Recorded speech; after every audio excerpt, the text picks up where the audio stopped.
Hello there, my friend. Welcome back to the Everyday Mystic. This is Aaron, and I'm so happy to have you with me because I'm trying something new. I'm trying video for the first time on Substack.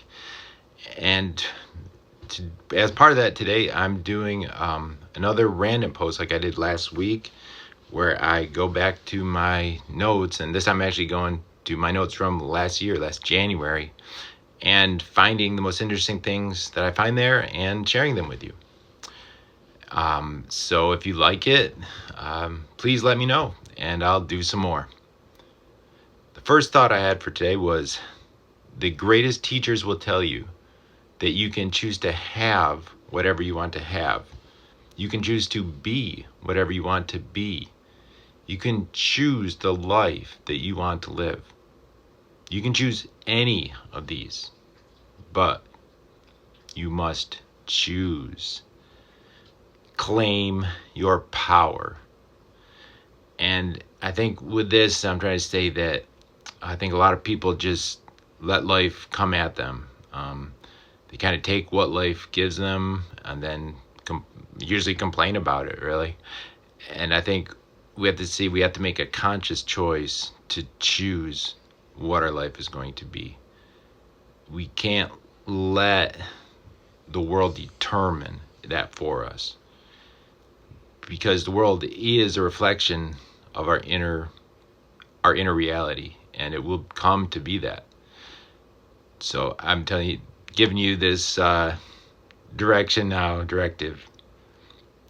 Choose your life intentionally. The next part is kind of an introduction to an article I just written on Medium. I won't share the whole thing. You can read that for yourself. But I did add a link to that article if you like to read it. It's was titled "The Discipline Trap: How Your Obsession with Structure is Imprisoning You and Sabotaging your Success." I was reading, actually I was listening to the book Conversations with God, and since then I've listened to it many times. It's a great book by Neil Donald Walsch, and I highly recommend it. It includes several great interviews, and one of them, the author is asked about discipline. He states how he never considered himself to be disciplined, and if he could make a bumper sticker, it would read, "Down with Discipline." I know this might be shocking to those who are card-carrying members of the, quote, Church of Discipline. I counted myself in that camp at one time, so I can appreciate how you might feel. But I firmly believe in the truth hidden in that simple statement. I believe that discipline is not only unnecessary, but it's actually damaging. I think it limits your success, your greatness, and your life. So in the service of that idea, I'll give my very best attempt at describing my thinking on the matter. And in so doing, I hope to give you the gift that is a discipline-free life. And I'll leave it at that, and you can read the rest in the text. And here's the next item. By asking that question, you commit the greatest sin. You miss the mark. You miss the point. There are no other people. There's only you. There's only one. And when I saw this, I was like, what was I thinking? That question. And I think that question is the one about, how could God create such a cruel world, a world where, awful things happen to good people? And I think that's what we're asking there is, when you ask that question, when you ask, how could you, God? You begin to think of God as something that's external, something that's outside of you, something that's acting on you and acting on all the people in the world, and missing the fact that God is in you, that he's in everyone, that he is our power, and he is the love that we share. Like I said, there is only one. There's only you. Mystical experiences or holy instances are transformative, and once you have one, you will never be the same. And it's something that I didn't really believe before I started my journey, but I have experienced those, and they definitely are transformative. And if you haven't arrived at that moment yet, I know that you will, and you will see the truth in that statement. Here's another one. With great power comes great responsibility. That's a quote from Spider-Man, and I love that this famous metaphysical quote, but it contains a lie. See, the only power is God, which is love, unconditional and infinite love.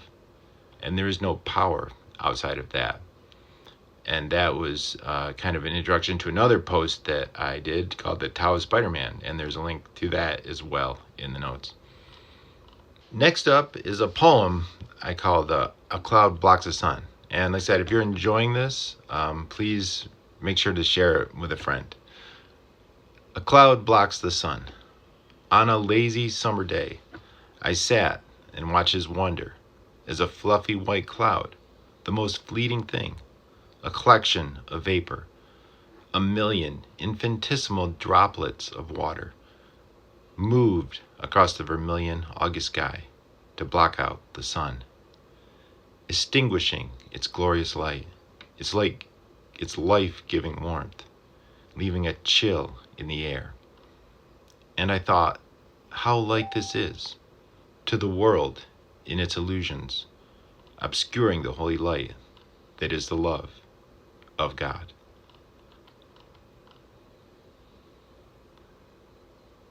And here's another thought I had on time. Time is but an illusion, and you're only hurting yourself with your impatience. In waiting for anything is an opportunity to meditate, to reflect, and to give love. And this is something that I take with me every time I'm, especially when I'm waiting in line, that it's a perfect time to just close your eyes for just a second and just meditate on love and kindness, and how you can be that person you want to be, that highest representation of yourself that you can imagine. Here's kind of maybe a poem. I'm not sure, but maybe Star Wars fans will enjoy it. You can't achieve enlightenment by trying, for enlightenment is the absence of trying. For trying implies judgment, a good outcome or bad. As Yoda said, do or do not. There is no failure or success, only lessons learned and joy experienced. Here's a thought about seeking. For many seekers, the relinquishment of results is the hardest part of the journey, but is essential for true happiness. No success is enough for the ego. The ego will never stop wanting, but the soul knows that it needs nothing. When I wrote this, I was kind of in the midst of trying to get something going on TikTok, and never really was able to find success. And this was kind of inspiration to myself, a reminder of what we're actually seeking. At the time I wrote this, I was still trying to make a go of it as a health coach. And so this next thought was about that journey, about the weight loss and health journey. This might be a controversial opinion. Excess body fat is not ugly. You don't have to fight. The body is not your enemy. And I think I know a lot of people that struggle with that idea. They view their body as the enemy. And I think if we realize like the body is just a tool to share love, a lot of that goes away. This next thought is about the Bible. The hardest lessons in the Bible that I've found are, if someone takes your Coke, if someone takes your cloak, offer your shirt as well. If someone strikes your cheek, offer them the other. I think, especially in this political climate, we're seeing a lot of people that resist these teachings. But what we find is what's hardest to accept, it offers the greatest peace. Around this time, I was watching the show Silo on Apple TV. It's a really great science fiction show based on the book Wool. You remain trapped in a prison of your own construction because you fail to recognize the filters that cloud your perception. And if you watch the show, I think that will have some added significance.